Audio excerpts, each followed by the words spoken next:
vivías un internet de aquella época, ¿no? Un mundo que se podía atisbar desde un espacio muy íntimo, ¿no? Yo venía de una sociedad muy cerrada y en el puerto de Veracruz pues todo era fiesta y jolgorio, ¿no? De mal hablado, ¿no? Sí, sobre todo los albareños son los que tienen récord, ¿no? Después de que mi primera vocación era ser astronauta, ya tenemos una mujer mexicana astronauta. Aquí estamos dándoles lata a algunos y para beneplácito de otros.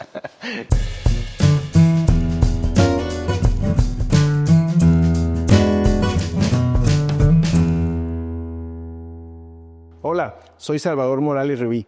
Bienvenidos a Construyendo, un espacio en donde compartimos historias y aprendizajes de las personas que se dedican a hacer un mejor futuro. Hoy estamos con Mireya Cuéllar, una extraordinaria y experta periodista que tiene décadas informando y documentando el acontecer no de nuestra región, sino de nuestro país. Y ella misma nos contará su historia. Bienvenida, Mireya. Muchas gracias por la invitación. Me da mucho gusto estar pues aquí con ustedes y hoy en calidad de entrevistada, que aquí siempre estoy, o más bien siempre estoy en el sillón de enfrente, pero ahora me da mucho gusto poder platicar con usted.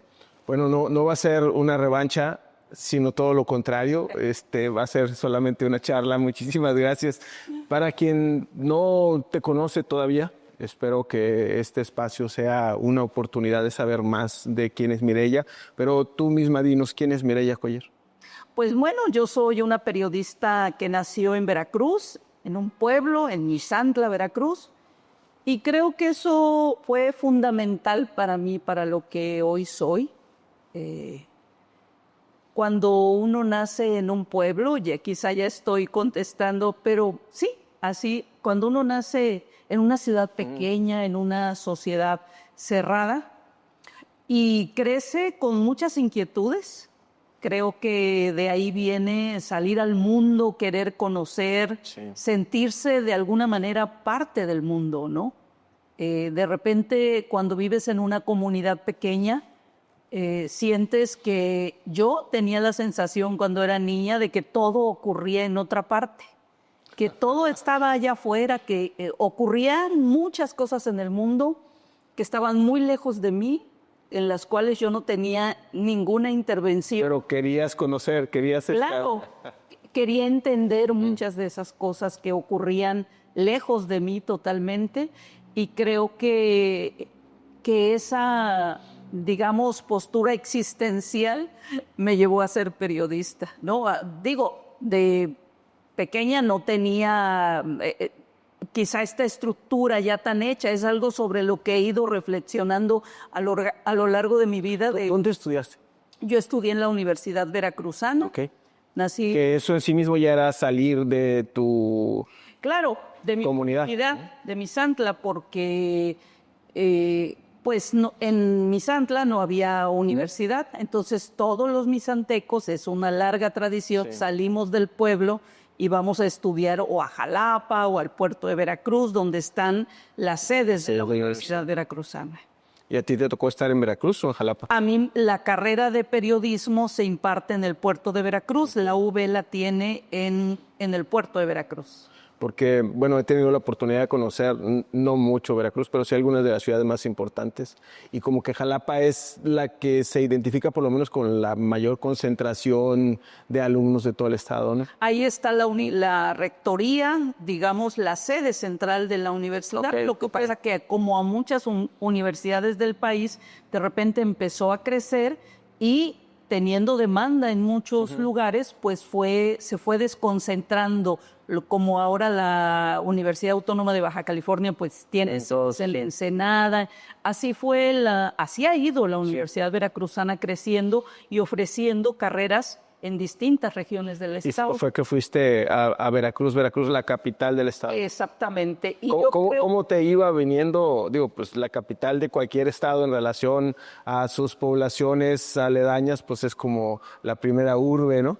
¿Cómo te iba? Para mí el puerto de Veracruz fue mágico y fue fundamental en mi vida. Es una ciudad que quiero mucho porque la ciudad de Veracruz es una ciudad muy cosmopolita, en términos de que es un puerto, en términos de que yo venía de una sociedad muy cerrada y en el puerto de Veracruz pues todo era fiesta y jolgorio, ¿no? Carnaval, me había dejado de vivir con mis padres y con mis hermanos para vivir sola, ¿no? Rentar yo sola un cuarto de azotea. ¿Tenías 10 y algo, 18? Amigos, 18 años. Bebito. Entonces ese fue pues un acercamiento al mundo pues muy fuerte, ¿no? Porque en el puerto de Veracruz uno conoce todo tipo de gente, circulan muchas historias, no solamente alrededor de lo que es el puerto, sino que la gente de Veracruz es muchísimo más abierta, puede tratar con bastante ligereza, y no lo digo en un sentido peyorativo, sino con bastante ligereza, muchos temas que en otras sociedades son tabú. Son más conservadores. Muy cerrados, exactamente. Entonces, pues el puerto de Veracruz es ese impacto donde la gente es muy libre, ¿no? Donde la gente dice groserías, o sea, no, porque no existen las... O sea, la fama del veracruzano no es todo Veracruz. Se la debemos a Veracruz, la capital. Y al sotavento. Me refiero a esta parte de mal hablados. Sí, sobre todo los alvaradejos, son los que tienen récord, ¿no? Pues es mucho la gente que vive o viene en esta riviera, en todo el Papaloapan, y muy contagiado el puerto de Veracruz por esta cultura, por esta manera de ser, por esta personalidad del jarocho, que tú llegas y todo mundo te tutea y ya rápido te está resolviendo la vida de muy buena manera, ayudándote, no sé, es otra vida, es otro ambiente, es otro aire, tiene esta apertura, esta manera de ser del veracruzano. Siento que a mí me ayudó mucho, precisamente porque me enseñó que no todo era recogimiento y hablar en voz baja. Te ayudó a madurar fiesta. como persona, ¿no? Me ayudó a ver otra parte de la vida, ¿no? Y Veracruz o en Veracruz, ¿tú encontraste al periodismo o el periodismo te encontró a ti? Fíjate que yo fui buscando al periodismo, por supuesto, aunque siento que yo ya tenía muchos años que había venido y que había pensado, después de que mi primera vocación era ser astronauta. Ya tenemos una mujer mexicana astronauta. Bueno, Pudiste haber sido la primera. No, pero lo que pasa es que había que estudiar muchas matemáticas y física, y cuando vi eso dije, creo que no es lo mío. No, tenía un papá que leía muchos periódicos, que estaba interesado todos los días, escuchábamos las noticias todas las noches, ¿no? Yo soy esa generación que creció escuchando a Jacobo Zabludovsky en 24 horas, ¿no? Sí. Y después, bueno, llegaban... mi papá siempre que viajaba llevaba periódicos a la casa, había muchos libros. Entonces creo que ese ambiente familiar me hizo querer ser periodista. Creo que de ahí viene el oficio, porque pues nadie antes en mi familia había sido periodista. Pero había un gen ahí que se quedó contigo de parte de tu padre. Pues de alguna manera sí, él era un hombre con una gran curiosidad por el mundo, por lo que ocurría en el mundo. Entonces fue un hombre que desde pues muy chica me enseñó a usar los diccionarios. Era un hombre que compraba enciclopedias, que compraba libros, que estaba suscrito al Selecciones. Las selecciones. Compraba la revista o compraba todos los libros que ofertaban, pero por otro lado también compraba, no sé, la revista de la URSS. No sé si había una revista que difundía la embajada de la URSS, no sé cómo llegaba también a mi casa. Había muchos ejemplares de la revista Life también. Los acontecimientos mundiales a mi papá le llamaban mucho la atención. Yo vi en mi casa revistas desde Life hasta La Alarma de esa época. de que mi papá guardaba de cuando mataron, no sé, a Kennedy. Ok. Entonces había como alrededor en el seno de la casa como mucha información del mundo, ¿no? Había un interés por lo que ocurría allá afuera y creo que eso fue muy importante en mi formación. Toda proporción guardada por las épocas, pero tú vivías un internet de aquella época, ¿no? Un mundo que se podía atisbar desde un espacio muy íntimo, ¿no? Así es, ese era mi acercamiento, era ese, los libros, las revistas, ¿no? Los cuentos, porque mis papás eran maestros, los dos, pero básicamente mi papá, pues desde chiquitos los cuentos tenían que ser educativos, ¿no? Entonces te compraba cuentos donde la historia era cómo se construyó el canal de Suez, por ejemplo, ¿no? Historias así que siempre era como muy formativo todo. Y luego la jornada, México. Sí, yo termino de estudiar en la Universidad Veracruzana y me voy inmediatamente a la Ciudad de México, ¿no? Me doy cuenta, o yo quiero un desarrollo un poco distinto, porque mientras estuve en la Universidad Veracruzana, empecé a trabajar en los periódicos de Veracruz. Sí. Trabajé en El Sol Veracruzano. Mientras estudiabas. Sí, curiosamente, mi primer acercamiento ya con el oficio periodístico fue con Luis Velázquez, que era el corresponsal de La Jornada en el puerto de Veracruz, el corresponsal en Veracruz. Él era mi maestro en la universidad y él me ayuda, me apoya mucho, es de alguna manera el primer periodista que conozco en mi vida, un hombre, Luis Velázquez, inteligente, esa inteligencia burlona, ¿no? Que nos obligaba a todos como estudiantes a pensar, a cuestionarnos cosas. Entonces ahí fue yo creo, un gran apoyo para mi carrera, para ver cómo era un periodista, ¿no? Fue el primer periodista que yo tuve enfrente realmente de saber, se comporta así, hace esto, dice aquello, escribe así, ¿no? Cuestiona de tal manera. Es interesante el papel que puede jugar un maestro en la vida de un estudiante, ¿no? Pues es tu primer modelo tal vez, ¿no? A seguir. Así es, ¿no? Porque había otros maestros y uno aprendía otras cosas, ¿no? Sí. Pero tenían que ver con teorías sociales, con historias políticas, pero con eso que queríamos ser, quienes queríamos ser periodistas, pues creo que en esa época Luis Velázquez, como maestro de la Universidad Veracruzana, como catedrático, fue una persona importante para muchos de nosotros. Y él estaba como corresponsal de La Jornada en Veracruz. En Veracruz, él era el corresponsal. ¿Y él te recomendó a México? No, Luis él era un periodista de Veracruz. Cuando se abre La Jornada, empieza a trabajar en La Jornada él. Y después, bueno, pues yo lo conozco en la universidad. Él es maestro de muchas generaciones, incluso de compañeros veracruzanos que hoy están en Baja California, como Carlos Linati, por ejemplo. Trabajó también con Luis Velázquez, ¿no? Entonces, es así como un poco nuestra formación y nuestra visión.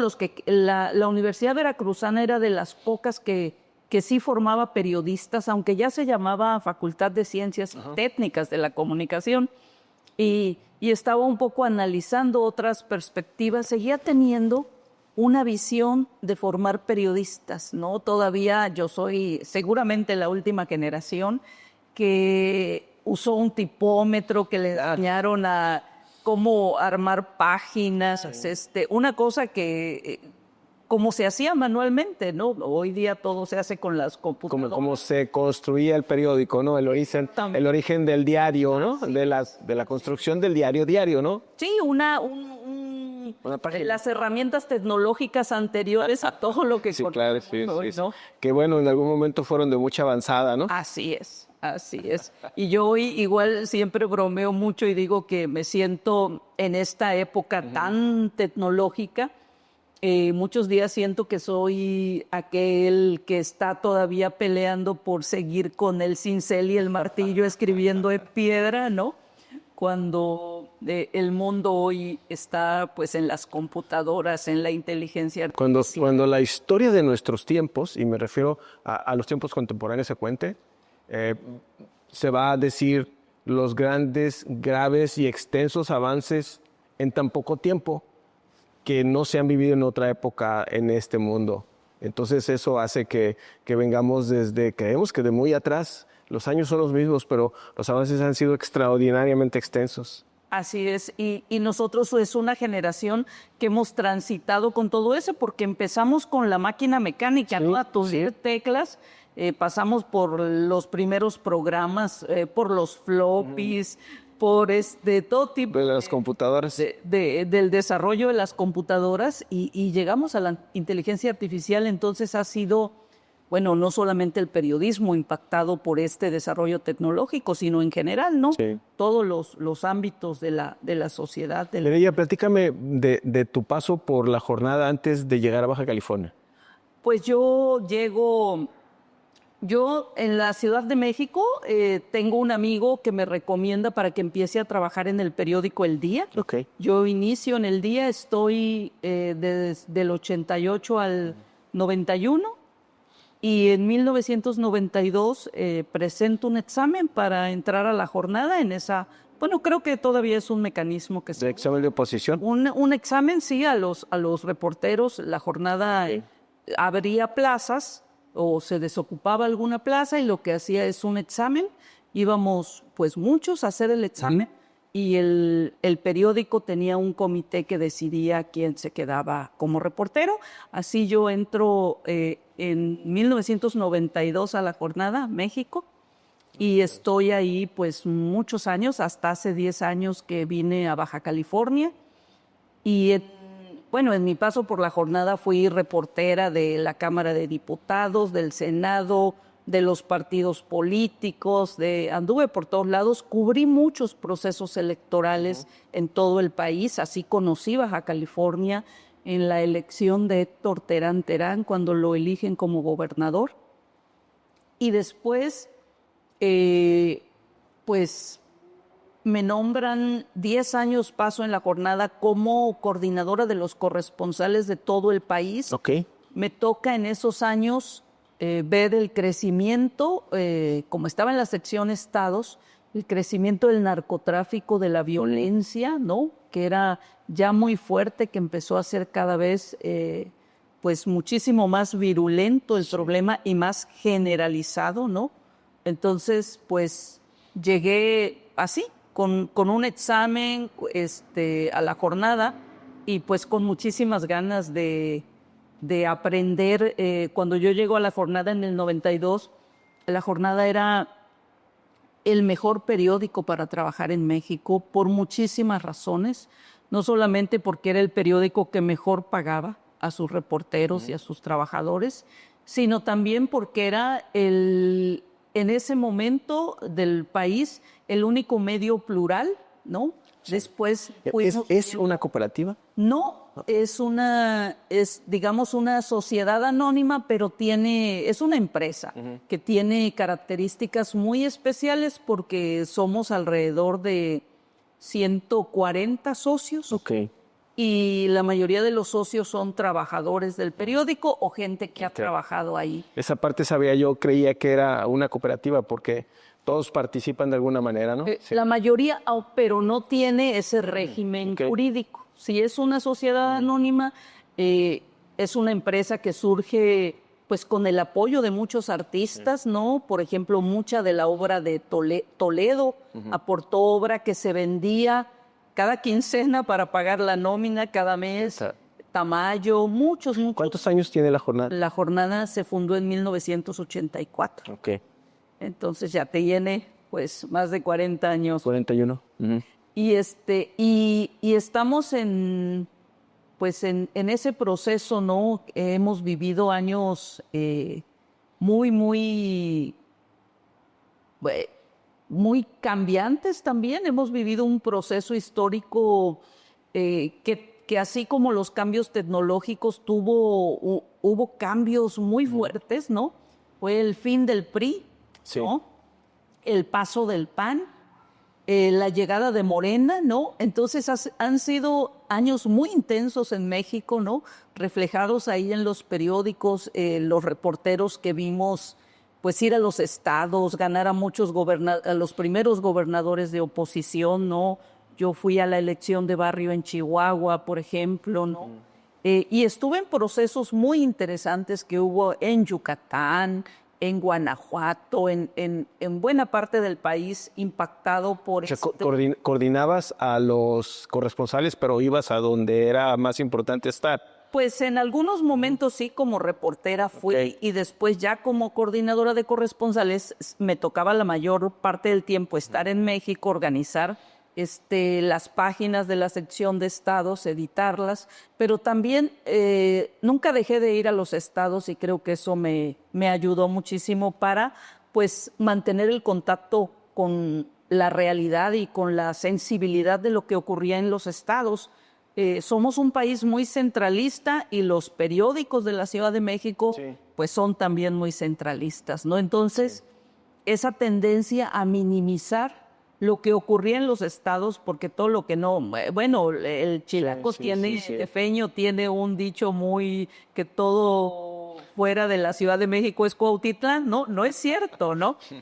Creo que esa visión del país empezó a cambiar cuando Fox ganó la presidencia de la República, ¿no? Que fue alguien que vino de un estado hacia el centro del país y después vivimos un fenómeno también distinto en los medios de la Ciudad de México, porque la historia con el PRI es que todo aquel que quería gobernar un estado, que quería ser gobernador de un estado, tenía que ir a la Ciudad de México, hacer política ahí y después el presidente de Ya esa está como república que sacudirse un poco el origen de alguna parte que no fuera la Ciudad de México, ¿no? Porque Bueno, decían, lo que pasa es que necesitaban la cercanía con la Sí, cúpula del PRI para poder ser designado candidato en algún estado.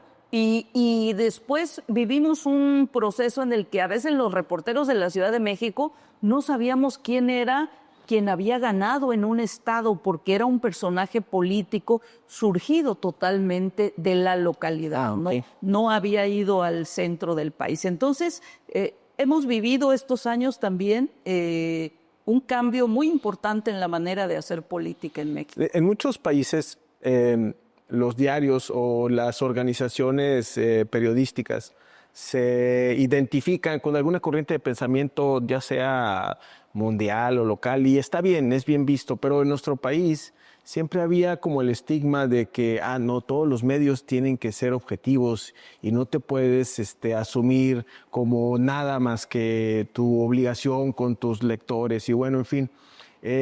Y eso casi nunca era cierto, ¿no? Como que los medios, cierto. como que los medios tenían y tienen su orientación dependiendo de tal vez quiénes son los patrocinadores o cuál es el origen de su organización.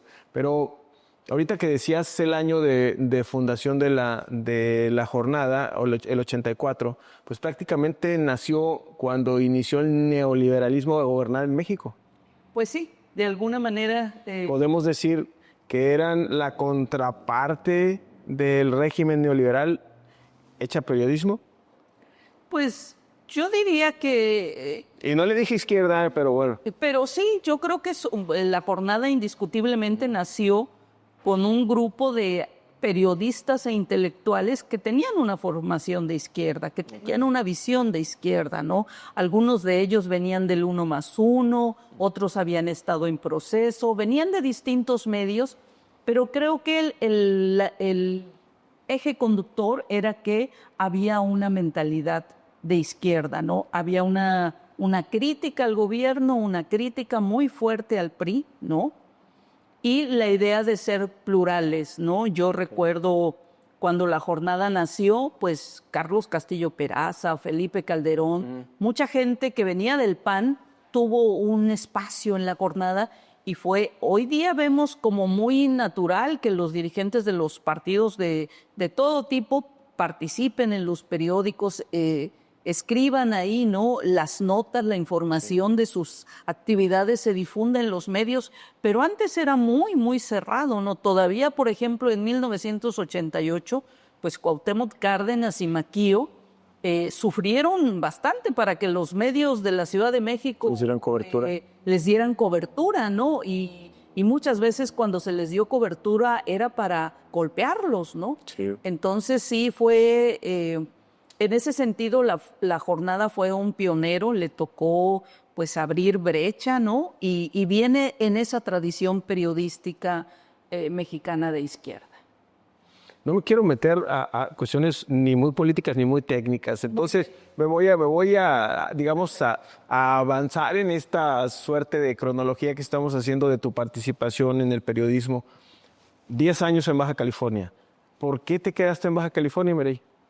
Pues mira, yo vine a Baja California, un poco bromeo cuando mucha gente me dice, mi mamá sobre todo me decía, ¿por qué te fuiste tan lejos, hija? Mi mamá ¿De Veracruz? vivía en Veracruz, Sí. ¿no?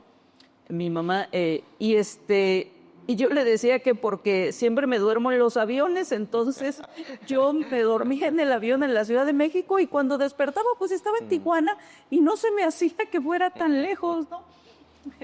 Bueno, no había vuelo desde Veracruz, ¿no? No, Tenías que ir a la Ciudad sí. de México, ahora ya hay vuelo de Tijuana directo a Veracruz, pero en esa época, pues, pero venía de la Ciudad de México. No, en realidad, mira, a mí siempre me gustó el norte. ¿En qué sentido? En este descubrimiento del mundo yo ya conocía el sur, yo nací en Veracruz, había estado en los estados cercanos, formo parte de una cultura del sur, y cuando a partir de mi trabajo tuve que ir a los estados del norte, a Baja California, Sonora, Tamaulipas, a Chihuahua sobre todo, donde pasé largas temporadas cubriendo a Barrio, toda esa campaña yo la cubrí.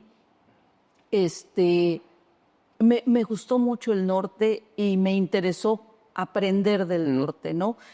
Siempre, a partir de eso, siempre he creído como que en México hay como que no una pelea, pero un distanciamiento entre el norte y el sur. Hubo incluso un gobernador que dijo que, ¿cómo era? Que un queretano. El norte trabaja, el centro piensa y el sur descansa. Creo que eso no es más que el reflejo del desconocimiento total que tiene alguien de lo que es este país, ¿no? Tiene una visión clasista, por supuesto. Entonces no le decíamos así, no era tan, digamos, generalizado el término, pero es una visión clasista. Así es. Entonces, bueno, a mí me gusta el norte también, aunque estoy acostumbrada a la lluvia y a los árboles. La lluvia con calorcito, que es muy diferente a la de acá. Claro, me encanta el desierto, ¿no? Creo que el desierto es muy bonito, tiene otras cosas. Y también quería venir un poco a ver de más cerca el fenómeno migratorio y la cercanía con Estados Unidos, ¿no? Creo que desde el sur había mucho prejuicio en la manera en cómo el norte se relaciona con Estados Unidos y yo quería venir a vivirlo también, a verlo. Entonces, realmente, ¿qué me trajo a Tijuana? Pues no solamente venir a ver cómo sopla el viento, que es lo que yo decía antes. ¿A qué fuiste a Tijuana? Pues nada, a sentir cómo sopla el viento, ¿no? Sino que tenía mucha inquietud y mucho interés, tengo todavía por ver, por conocer esa relación de la vida en la frontera, ¿no? De cómo las comunidades fronterizas tienden a relacionarse y a comunicarse de una manera muy distinta, ¿no? Creo que nosotros en el sur vivimos muchos son prejuicios y otros son realidades formadas a partir de eventos históricos, ¿no? Tenemos en el sur mucha bronca con la relación con Estados Unidos, a veces mucho coraje. La vende muy lejos. Eso es cierto. Pero tiene que ver también con que en Veracruz, por ejemplo, en el puerto de Veracruz, pues el puerto fue invadido. Sí. Tropas estadounidenses entraron al puerto y la gente del puerto de Veracruz defendió el puerto. En 2 ocasiones, ¿no? Así es. En 2 ocasiones de diferentes épocas de nuestra vida de país. Así es. Entonces, no nos falta razón cuando siempre lo vemos con bastante vemos a Estados Unidos con resquemor, con distancia, ¿no? Pero también está la otra parte, a mí me gustó mucho ver por qué la gente de la frontera convive con tanta facilidad con Estados Unidos. Bueno, pues porque tiene primos, hermanos, amigos, ¿no? Festeja el Halloween, ¿no? Sí, el Thanksgiving. Todo esto, ¿no? Que yo decía. Día de Gracias. El Día de Gracias, ¿yo qué voy a festejar? No, pues aquí es una costumbre y me parece que tiene también un contexto, ¿no? Para la gente que ha migrado, que tiene la familia del otro lado, es una manera de reunirse, de convivir, sin todo ese prejuicio histórico que tenemos quienes estamos en el sur, ¿no? Sí. Quienes venimos del sur, de ver a Estados Unidos como un país que nos ha invadido, que nos ha agredido y que no se nos olvida, ¿no? Y sin embargo aquí la cercanía con la población, con el estilo de vida, genera otro ambiente, genera otra sensibilidad. Digo, independientemente de que quienes estamos en Tijuana también estamos viendo todos los días a la gente cómo es deportada, estamos viendo todos los días cómo crece el muro. Creo que todo eso en los años recientes está teniendo un impacto. Somos una comunidad muy joven. Esa es una parte que de repente perdemos de la perspectiva, pero Tijuana tiene 130 y tantos años, ¿no? No recuerdo ahorita exactamente, disculpa la fecha, pero el cerco como lo conocemos no tiene más de 40. Así es. O sea, es relativamente poco el tiempo que esta comunidad ha tenido una separación física y la convivencia antes era tan sencilla como voy y vengo. Así. En Juárez me platican que había un tren, tú tomabas el tranvía en el centro de Juárez y ibas a salir al centro del Paso y nadie te preguntaba nada hace 50 años, ¿no? Eso me platican algunos compañeros de allá de Juárez. Y creo también que también la relación con el centro del país era muy distante. O sea, tenemos todavía las rentas en dólares como parte de una tradición en Tijuana, pero mucha gente me dice que no conocían los pesos antes de 1984, creo. Sí, así es. Que los funcionarios federales se les pagaba en dólares en Tijuana. El dinero, lo que circulaba aquí, la moneda de cambio era el dólar. El dólar, sí. Entonces, y creo también que eso hacía, pues si la relación de Tijuana es con San Diego, si se va la luz en San Diego, se va aquí, y no hay esa relación con México, ¿no? Ir al centro del país, ir de vacaciones al centro del país implica tomar un avión y aquí nada más puedes tomar tu coche y manejar de aquí a San Francisco, ¿no? Bueno, ni tantos porque estoy hablando de que 40 no son muchos. Sí en la vida de una persona, pero no en la vida de una comunidad. Pero hace, no sé, tal vez 30 años, ir a Ciudad de México y decir que eres de Tijuana, la gente generalmente creía que era Estados Unidos. Tijuana, ¿qué no es Estados Unidos? ¿No? Era una idea vaga, pues, de dónde estaba Tijuana inclusive, ¿no? Y creo que ese aislamiento de ustedes aquí por la rumorosa, incluso con Mexicali, les generaba pues una sensación distinta, ¿no? Y alguien me platicaba, una historiadora aquí, de cómo fue que las escuelas se organizaron para mandar a pedir a la federación que les mandaran un disco del himno nacional, ¿no? Para que en las escuelas pudieran tocar el himno nacional, cómo en realidad la cotidianidad eran los desfiles estos que vemos que se nos hacen muy Estados Unidos, ¿no? Con las bastoneras y las bandas, ¿no? Esos eran los desfiles de Tijuana en los primeros años de la ciudad, me dicen los historiadores. En el Museo de Historia de la Ciudad, Museo de Historia de Tijuana, hay imágenes y venían a los desfiles de la ciudad de Tijuana venían las bandas de las escuelas de Estados Unidos, eran invitadas a participar y también desde luego los alumnos, ¿no? Claro, entonces pues eso generaba una dinámica totalmente distinta al niño que estudia en los libros de texto que Estados Unidos nos ha invadido, que hemos perdido nuestro territorio, que todo ese tipo de cosas, ¿no? Que tú puedes ver con otra perspectiva desde allá. Porque no tienes la confrontación diaria de la realidad actual, ¿no? Exactamente, y porque y sí es una manera. Yo, de hecho, ya viviendo en Tijuana, he reflexionado mucho sobre la manera como el sur mira al norte en este país. Y he llegado, esa es mi tesis, mi conclusión, que al centro del país y al sur del país no le gusta mirar al norte. La historia del norte es la historia de una derrota. Ok. Perdimos mucho de nuestro territorio. Sí.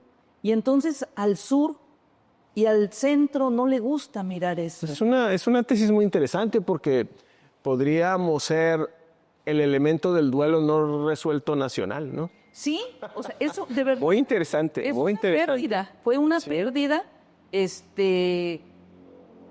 por una situación, por una guerra, por condiciones históricas, porque no había población mexicana, ¿no? Porque Estados Unidos generó toda una política para poblar esta parte de California y para Texas y muchas cosas. La historia está ahí, ¿no?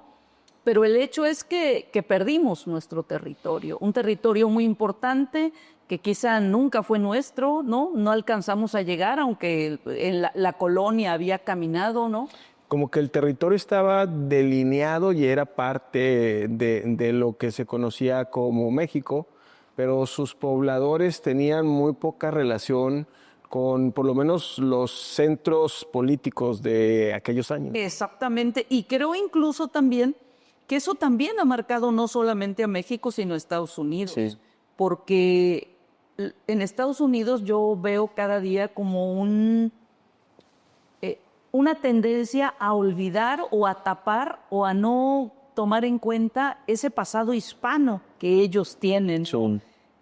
Aunque tienen ciudades que se llaman Los Ángeles, que se llaman San Francisco, que se llaman, o sea, todas estas ciudades de California que conocemos con nombre en español que se lo pusieron. Y Texas también tiene muchísimo. Bueno, los territorios que fueron están llenos, así es. No, todo esto, pero hay también una tendencia a que me parece a mí en la cultura norteamericana de no querer recordar o no querer mirar a ese pasado también, ¿no? Así es que Hay mucho de estudio sociológico por realizar. muchas complejidades, sí. Antes de que me meta a otros temas y que, porque te quiero llevar a que me platiques de la jornada de Baja California, pero sin que me digas que te quedaste en Tijuana porque tomaste agua de la presa, dime cómo fue que te quedaste. Pues mira, la verdad es que cuando vine a Tijuana, pues vine a iniciar otra vida, ¿no? Yo siempre le llamo a esta parte de mi vida el viaje a Tijuana, ¿no? Incluso he pensado escribir un libro con ese título, ¿no? Porque es un viaje que continúa, no termina.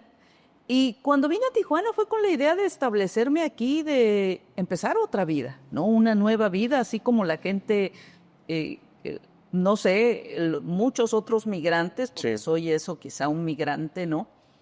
Pues en la formalidad de la palabra lo eres. Sí, y entonces pues decidí que yo tenía, ¿qué vende un periódico? Una visión del mundo. Una concepción, vende ideas.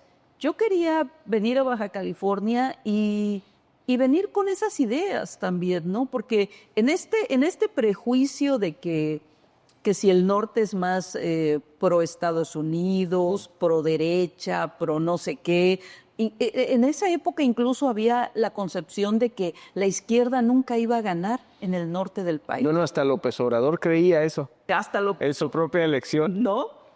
Y pues ya fue una sorpresa en 1988 que el ingeniero Cárdenas consiguiera una gran cantidad de votos en Baja California y en algunos otros estados del norte.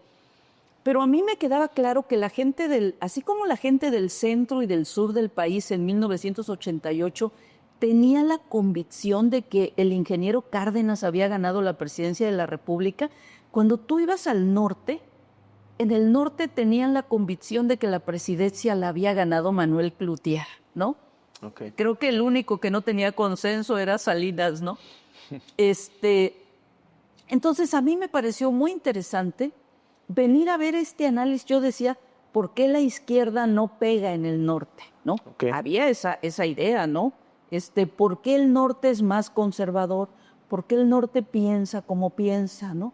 Y me gustó, de ahí dije, ay, yo voy a ir, cuando le propongo a la directora de la Jornada México, a Carmen Lira, que quiero ir al norte del país, me dice, bueno, con una franquicia, pues ¿a dónde quieres ir? Okay.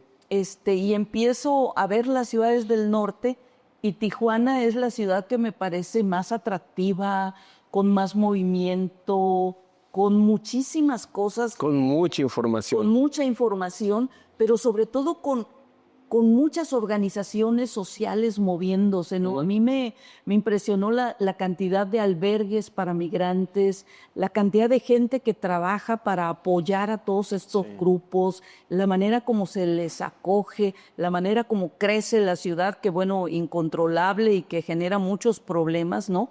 Pero la manera como se dan las cosas en Tijuana a mí me llamó mucho la atención, ¿no?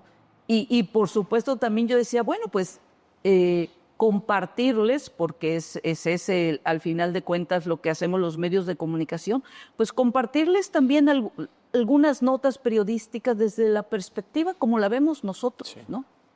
Que a unos puede gustarle, a otros no, pero esa es la manera como nosotros vemos la realidad, analizamos el país, analizamos algunos fenómenos políticos y sociales, pues desde la posición en la que estamos parados, ¿no? Entonces, eso es lo que yo quería traer a Baja California con la jornada cuando vine a Tijuana. Y así pasaron 10 años. Y así pasaron 10 años rapidísimo. Han sido años, la verdad, fueron muy complicados.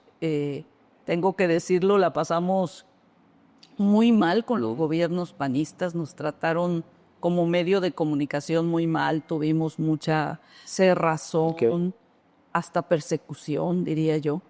Hubo muchos incidentes que hablaban de eso. Pero bueno, nosotros decidimos que queríamos quedarnos en Baja California y que queríamos construir en la ciudad, y aquí estamos, ¿no? Y esperemos que pues por mucho tiempo más. Seguramente así va a ser, seguramente. ¿A dónde he ido? No, que seguramente así va a ser, construyendo. Sí, yo creo que sí, es la idea, ¿no? Construir, seguir construyendo. Tuvimos en algún momento que hacernos muy, muy chiquitos para poder sobrevivir. Hemos estado trabajando para ampliarnos un poco más. Y bueno, pues aquí estamos. Aquí estamos dándoles lata a algunos y para darle plácito a otros. Oh, muy bien, excelente. Mireya, para concluir esta charla, siempre a nuestros invitados, a nuestras invitadas les pedimos que desde su perspectiva, desde su actividad, nos digan cómo ven Tijuana, cómo construirían la Tijuana que quieren ver. ¿Cómo Mireya Cuéllar desde el periodismo? Pues yo creo que con la crítica, los periodistas, la función que tenemos es esa, criticando lo que vemos mal, lo que nos parece que se podría hacer mejor. Okay. Y a mí un tema que me preocupa y que me ocupa en el periódico es el tema del transporte. Okay. Siento que la ciudad no tiene un sistema de transporte que le permita desarrollarse como debe. Vemos todos los días largas filas, muchos trabajadores, muchas personas esperando el transporte, caminando en la ciudad porque no hay un buen sistema de transporte. Creo que la ciudad tiene muchas necesidades y creo que el principal problema es lo que cuesta planear en Tijuana. Uh-huh. ¿Por qué? Crece de una manera tan rápida que es difícil planear. Y por eso creo que la clase gobernante pues tiene que pensar en planear no para dentro de 5 años, sino no para su trienio o los 6 años que va a estar en el poder, sino tiene que pensar en planear para una ciudad que va a crecer muchísimo más. Entonces, la planeación tendría que ser para 40, 50 años, creo, Sí. como mínimo. Y es lo que no hay. No hay planeación de ningún tipo. Lo vemos vemos a la gente pues construyendo en los cerros, ¿no? Vemos casas cayéndose por los movimientos, porque están de tierra que hay en la ciudad, porque están construidas en lugares donde no debe ser. Entonces creo que dos temas tiene que cuidar muchísimo la administración, que a mí me gustaría desde mi perspectiva como periodista, y es dónde permite para dónde crece la ciudad, cómo crece la ciudad y cómo se moviliza la ciudad. No concibo que Tijuana no tenga un sistema de transporte como un metrobús, ¿no? Cuando casi todas las zonas metropolitanas, Pachuca, ¿no?, tiene un metrobús. Hoy que Tijuana, por lo menos en datos del INEGI, es la ciudad o el municipio más grande del país. Así es. Y sin embargo, creo que ni siquiera nosotros nos hemos dado cuenta de eso, ¿no? De las implicaciones que eso tiene, que necesitamos movernos. No hay que hacer solamente una ciudad para los vehículos, al contrario, hay que empezar a planear una ciudad que es tan grande ya que lo que necesita es un transporte público eficiente. Así es. Mireya, muchísimas gracias por estar con nosotros en Construyendo. Gracias por la invitación. Casi nunca me toca estar de este lado. Espero no haberte hecho sentir incómoda. No. Al contrario. No, me dio mucho gusto estar aquí. Muchísimas gracias. Pues muchas gracias a ustedes. Hoy estuvimos con Mireya Cuellar, la directora de la Jornada Baja California. Y como seguramente atestiguaron ustedes, un extraordinario ser humano, pero excelente periodista y cronista de su tiempo y de su época. Y gracias, con esto finalizamos este episodio de Construyendo. Les invitamos a que nos sigan en YouTube y que nos sigan también en Spotify para que en este esfuerzo de conversar con los principales constructores de nuestra región podamos ir aprendiendo entre todos mucho cada vez más. Hasta luego.